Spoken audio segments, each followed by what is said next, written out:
Bom dia a todos. Eu queria agradecer o convite de estar aqui e a gente vai falar um pouquinho da doença renal no paciente HIV.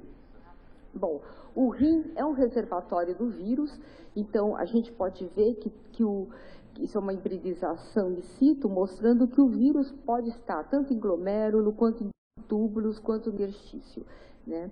Isso vai trazer um comprometimento de todos os segmentos do rim. Então, a gente vai ter as doenças glomerulares associadas ao HIV, como a nefropatia do HIV, que todos conhecem, as outras glomerulopatias imunomediadas relacionadas, que podem estar relacionadas ao HIV, e mesmo as podocitopatias, que são relacionadas ao podócito no glomérulo.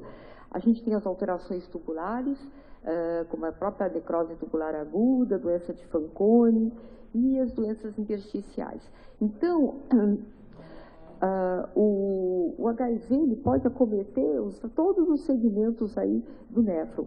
E não só isso, a doença em si, o paciente ele tem várias complicações que podem acometer os rins, como a diarreia, a desidratação, a sepsis, as infecções, todas essas podem acabar levando a um comprometimento renal. E as próprias medicações, né, a polifarmácia também vai acometer a função renal. Então, a gente tem as drogas, né, que todos já viram, o paciente fazia necrose tubular aguda por aminoglicosídeo que tomou, ou por algum antirretroviral, vai ter a necrose tubular, pode fazer uma nefrite intersticial, eles são pacientes que são mais suscetíveis, a própria toxicidade mitocondrial, que todo mundo já deve ter visto pelo 13-TC, nefropatia de cristais. A gente tem a própria microangiopatia trombótica, que também está relacionada, pode estar relacionada ao HIV, esse desbalanço da imunidade do HIV, a síndrome de reconstituição, produção de autoanticorpos, pode levar a depósito desses autoanticorpos no rim, levando a comprometimento da membrana basal, então fazendo uma síndrome pulmão-rim, como a gente vê, né, semelhante ao anticorpo antimembrana basal. Os glomerulonefrites imunomediadas, que eles acabam tendo um comprometimento também, como a glomerulonefrite membranoproliferativa, nefropatia da IgA, que é frequente nessa população, e a alteração dos podócitos, que é o epitélio visceral que recobre o glomérulo. Então, a própria glomerulosclerose focal, que é a nefropatia do HIV, lesão mínima. Então, esses pacientes, eles são suscetíveis a tudo isso, né? Desde as drogas, desde as doenças que eles estão comprometidos, até as doenças glomerulares. Bom, falando um pouquinho da injúria renal aguda, a gente não fala mais em insuficiência renal aguda, mudou o termo, mas é a mesma coisa, né? O paciente HIV, ele tem uma chance maior de fazer injúria renal aguda. Ele é mais comum no HIV do que na população geral. Isso é lógico de a gente pensar, porque essa população acaba internando mais, acaba tendo mais diarreia, acaba tendo vômito, acaba usando mais drogas, que podem ser nefrotóxicas. Quando esses pacientes desenvolvem a IRA, a morbidade e a mortalidade é maior.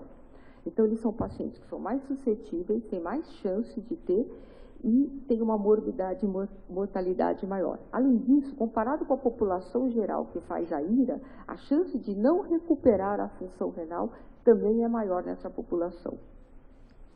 Então, qual que é a etiologia da IRA no paciente HIV? Esse é um estudo bem grande, né, de 750 pacientes, a incidência foi de 6%, mais ou menos, mas mais de 10% em algum momento tiveram um episódio de IRA.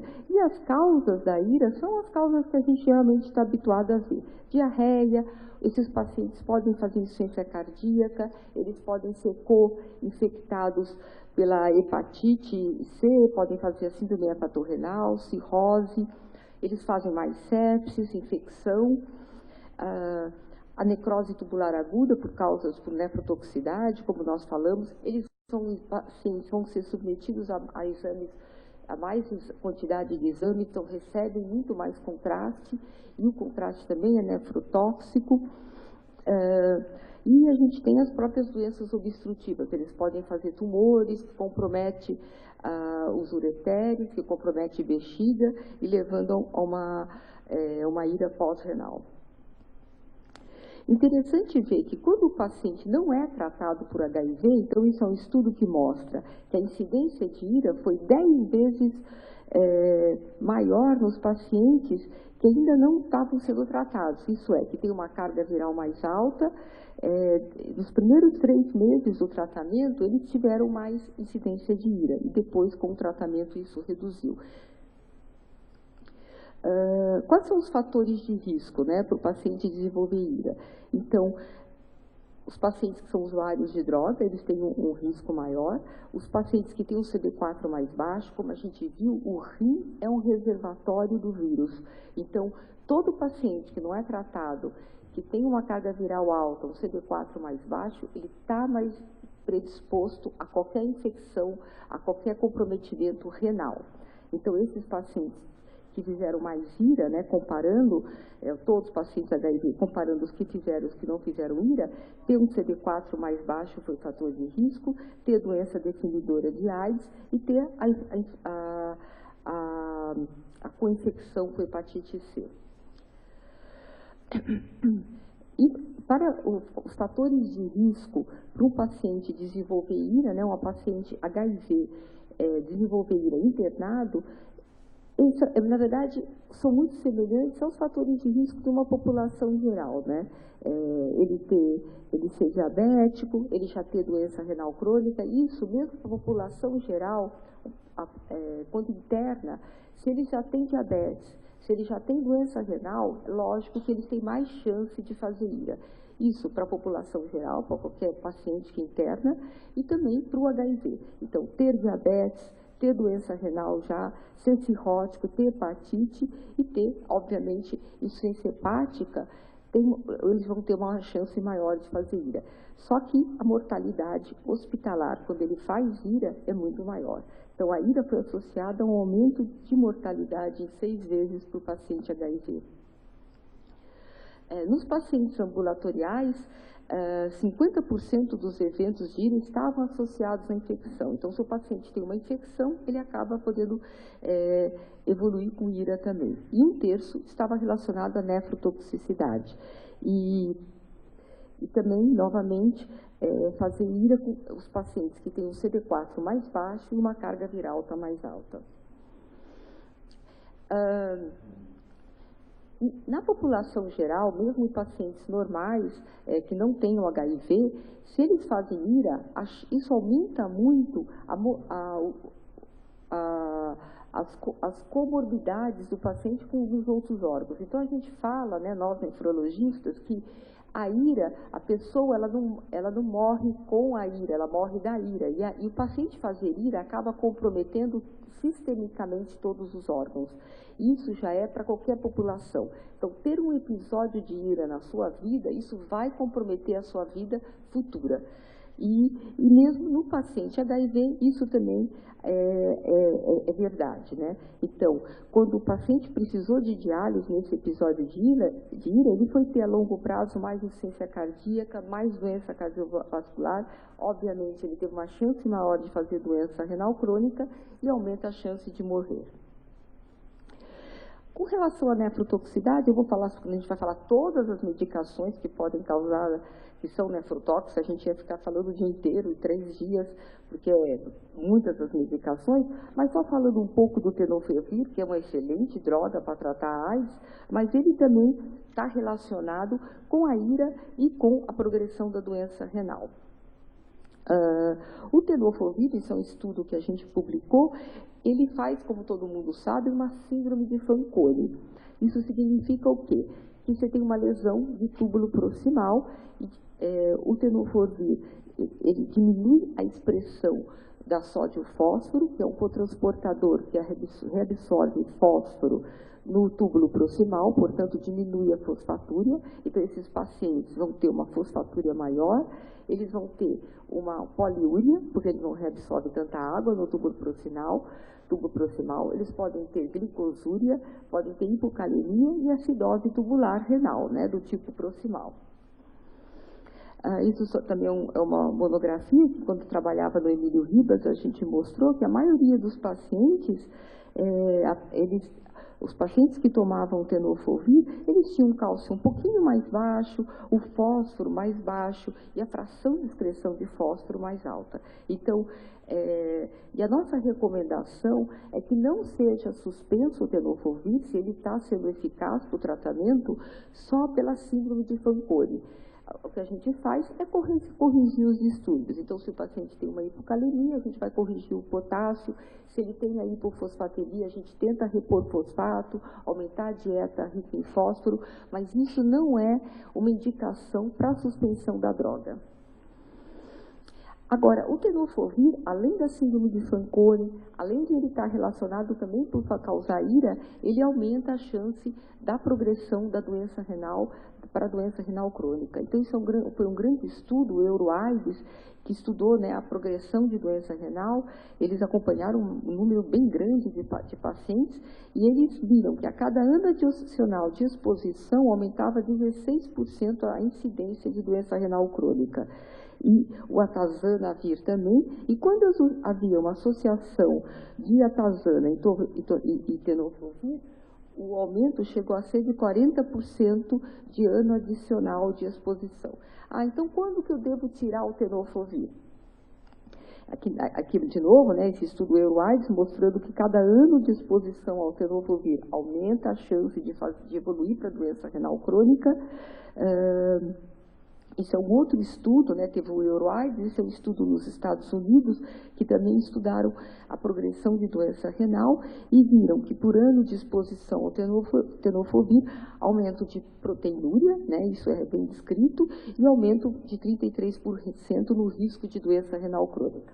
Então, eu não devo usar tenofovir, não, claro, a gente sabe que o tenofovir é uma excelente droga, é a primeira escolha no tratamento, e o que a gente tem que fazer? Então, a recomendação mundial e nossa também, né, no Brasil, é que todo paciente que esteja em uso de tenofovir tenha que ter, pelo menos a cada 6 meses, uma função renal medida, ureia creatinina, a urina 1, para a gente ver se está concentrando, se não tem glicosúria, se não tem proteinúria, porque eles estão associados a induzir proteinúria, e acompanhando a função renal. Se o paciente vai mantendo a função renal, não tem por que tirar. A quando que eu devo tirar? Se a clearance começa a cair abaixo de 40, 30, a orientação é retirar. E como a gente vê a função renal? Existem todas as fórmulas, Cocroft, MD, a gente joga na fórmula, o MDRD, que qualquer aplicativo pode ser feito. A gente tem usado mais, entre a Cocroft, MDRD e CKD-EP, a gente tem usado mais a CKD-EP, que é melhor, que tem mais uma correlação melhor para mostrar a função renal. Todas essas fórmulas, elas utilizam, a gente coloca creatinina, sexo, peso e idade. Uma outra coisa, a importância também de correção dos distúrbios hidroeletrolíticos, se o paciente faz algum distúrbio, isso também é uma predisposição para ele fazer ira. Então, se ele tem uma hipocalemia, ele tem mais chance de fazer ira ou de fazer de potencializar qualquer nefrotoxicidade de qualquer droga. Isso é um estudo que nós publicamos quando a gente trabalhava também no Emílio Ribas, que a gente mostrou que o paciente com AIDS que tinha hipomagnesemia, ele fez ira, ele tinha o maior risco para não recuperar a função renal, evoluir com doença renal crônica. E não só isso, a hipomagnesemia também foi um fator de risco para mortalidade. E outros estudos mostram não só o magnésio, mas como o potássio, manter o paciente em acidose, né? O próprio tenofovir pode causar acidose tubular renal. Então, o que a gente vai fazer? Tentar corrigir sempre a acidose para manter o bicarbonato plasmático do paciente em torno de 21. A gente viu que agora esses pacientes eles estão vivendo mais, e por isso eles estão envelhecendo e eles estão tendo as outras complicações que todos nós temos, que é o diabetes e a hipertensão. Então, após o esquema HART, que diminuiu consideravelmente a mortalidade do paciente HIV, mas eles, como a gente está vendo, eles estão envelhecendo e a incidência de doença renal crônica vem aumentando nessa população.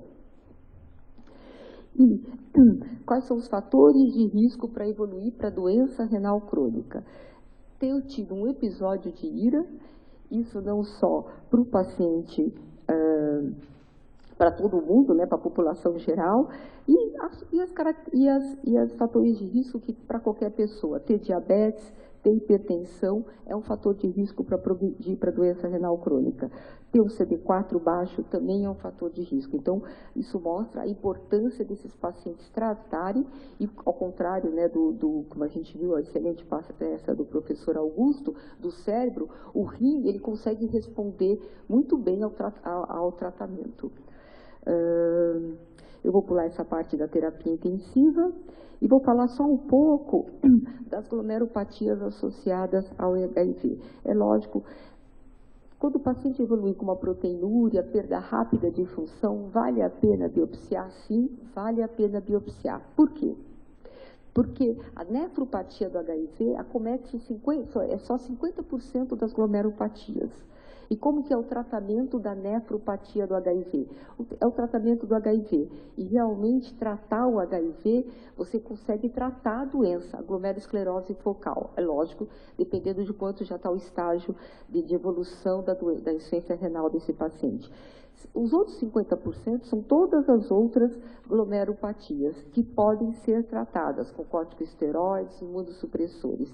E qual que é a associação para a doença renal crônica na nefropatia do HIV? A carga viral, quanto maior a carga viral, maior a chance, os pacientes negros e o CD4 baixo. Então, tem que tratar a doença. Esse é um paciente que nós tínhamos, o Emílio Ribas, com glomerulosclerose focal. A evolução é muito mais rápida do que uma GS idiopática, né? Eles evoluem muito rapidamente para a doença renal crônica.